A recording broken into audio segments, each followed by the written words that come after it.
اسی علم کے حوالے سے اس شخص سے متعلق یہ 4 باتیں جو ہیں لکھ دی جاتی ہیں۔ اب اس کو سمجھنا چاہیے، اصل میں جو بات مسئلہ تقدیر کے سمجھنے میں، جو یوں سمجھیے کہ ایک بہت آسان فارمولہ ہے اگر سمجھنا چاہے انسان، اور یہ میں عرض کر چکا ہوں کہ سمجھنا چاہیں گے تو سمجھ جائیں گے، تفصیل میں جائیں گے تو الجھ جائیں گے، اور مناظرہ اور مباحثہ کریں گے تو گمراہ ہو جائیں گے۔ چنانچہ اسی پر میں حدیث آپ کو سنا چکا ہوں کہ ایک مرتبہ حضرت ابو ہریرہ فرماتے ہیں کہ حضور صلی اللہ علیہ وسلم برآمد ہوئے اپنے حجرے سے، اور ہم مسجد کے گوشے میں بیٹھے ہوئے تقدیر کے بارے میں بحث کر رہے تھے، تو آپ شدید ناراض ہوئے، اور اس قدر آپ کا چہرہ مبارک غصے کی وجہ سے سرخ ہو گیا کہ ایسے محسوس ہوا جیسا آپ کے گالوں میں انار کا رس جو ہے وہ ڈال دیا گیا ہے، وہ اس کے اوپر بہا دیا گیا، وہ سرخ قندھاری انار، اس کا تصور کیجئے، وہ عام تو انار نہیں جس کے اندر وہ رنگ نہیں ہوتا۔ پھر آپ نے فرمایا غصے سے، کیا تمہیں اس بات کا حکم دیا گیا؟ کیا مجھے تمہاری طرف اسی کام کے لیے بھیجا گیا کہ اس مسئلے میں تم بحث کرو؟ عزمت علیکم، میں تاکید کر رہا ہوں اس مسئلے میں بحث سے گریز کرو، بحث مت کرو۔ تو یہ مسئلہ اگرچہ اس اعتبار سے بڑا مشکل ہے، اگرچہ سمجھنا چاہیں تو سمجھ سکتے ہیں، لیکن میں ایک اور حدیث بھی آپ کو سنا دوں کہ اس پر ایمان کس قدر لازم ہے۔ یہ ایک تابعی ہے حضرت ابن الدیلمی رحمۃ اللہ علیہ، وہ فرماتے ہیں، ذرا طویل حدیث ہے، میں اس کا خلاصہ بیان کر رہا ہوں، کہ میرے دل میں تقدیر کے بارے میں کچھ وسوسے پیدا ہوئے، تو میں نے جو بھی کبار صحابہ اس وقت زندہ تھے، بقید حیات تھے، ان سب سے ملاقات کی۔ ابی ابن کعب رضی اللہ تعالیٰ عنہ، جن کے بارے میں حضور نے فرمایا ہے کہ اقرأہم ابی ابن کعب، میرے صحابہ میں قرآن کا سب سے بڑا عالم ابی ابن کعب۔ ان کے علاوہ عبداللہ ابن مسعود کے پاس بھی میں گیا رضی اللہ تعالیٰ عنہ، جن کی حدیث ہم پڑھ رہے ہیں۔ حذیفہ بن یمان کے پاس میں گیا رضی اللہ تعالیٰ عنہ۔ ان سب نے ایک بات یہ کہی کہ دیکھو، ایک بات تو یہ جان لو کہ اللہ تعالیٰ کی قدرت سب شے پر حاوی ہے۔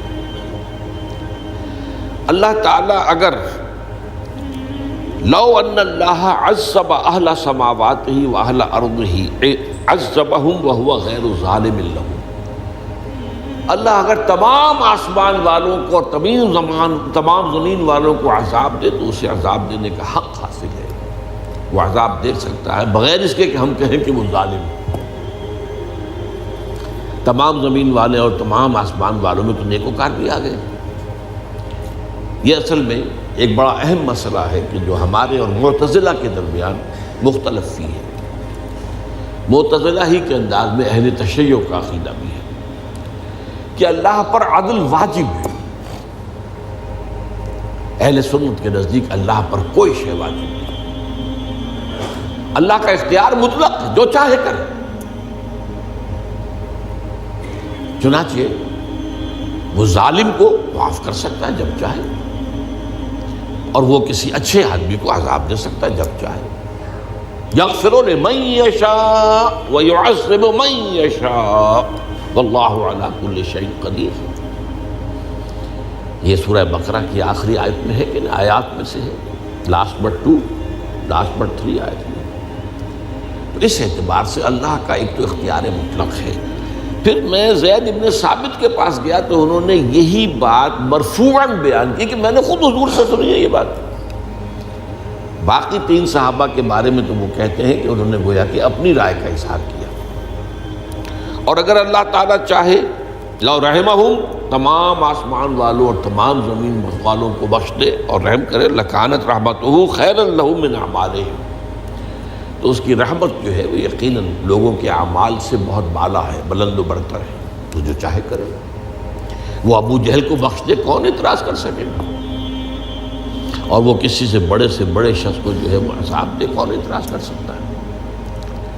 اس اعتبار سے پھر انہوں نے فرمایا وَلَوْ أَنفَقْتَ مِثْلَ أُحَدٍ ذَهَبًا اور دیکھو ابن الدیلمی جان لو، اگر تم احد کے پہاڑ کے برابر سونا اللہ کی راہ میں خرچ کرو گے فی سبیل اللہ، ما قبل اللہ منک حتی یؤمن بالقدر، اللہ تعالیٰ اسے تم سے قبول نہیں کرے گا جب تک کہ تم تقدیر پر ایمان نہیں رکھو۔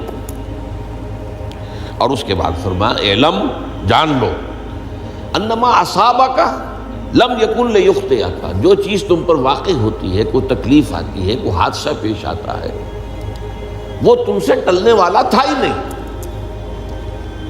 مطلب یہ کہ تم سوچو کاش میں یوں نہ کرتا، یوں کر دیتا، اگر یہ ہو جاتا، وہ ہو جاتا تو میں بچ جاتا، نہیں، وہ تو آنے والی بات تھی، وہ اللہ کی کتاب، وہ اللہ تعالیٰ کے علم قدیم کے اندر پہلے سے لکھا ہوا تھا، تو موجود ہے، تو وہ تو آنی ہی آنی تھی۔ وَأَنَّمَا أَخْطَأَكَ لَمْ يَكُنْ لِيُصِيبَكَ، اور جو چیز کہ تم سے چھوٹ گئی، جاتی رہی، تمہارے ہاتھ سے نکل گئی، ممکن ہی نہیں تھا کہ وہ تمہیں ملتی، وہ اللہ تعالیٰ کا وہ جو علم قدیم ہے اس کے اندر پہلے سے طے ہے۔ وَلَوْ مِتَّ عَلَىٰ غَيْرِ هَٰذَا لَدَخَلْتَ النَّارَ، اگر دیکھو تم غور سے سن لو، اگر اس عقیدے کے سوا کسی اور پر تمہاری موت واقع ہوئی تو جہنم میں داخل ہو جاؤ۔ تو یہ اس ایمان بالقدر کی اہمیت کا معاملہ۔ اس کے لیے جو میں کہہ رہا تھا کہ ایک فارمولہ جو سمجھ میں آ سکتا ہے وہ یہ ہے، انگریزی کی جو اصطلاحات کے حوالے سے پہلے میں واضح کروں گا، وہ ذرا زیادہ واضح ہے۔ ایک ہے پری نالج، کسی چیز کا علم پہلے سے ہونا،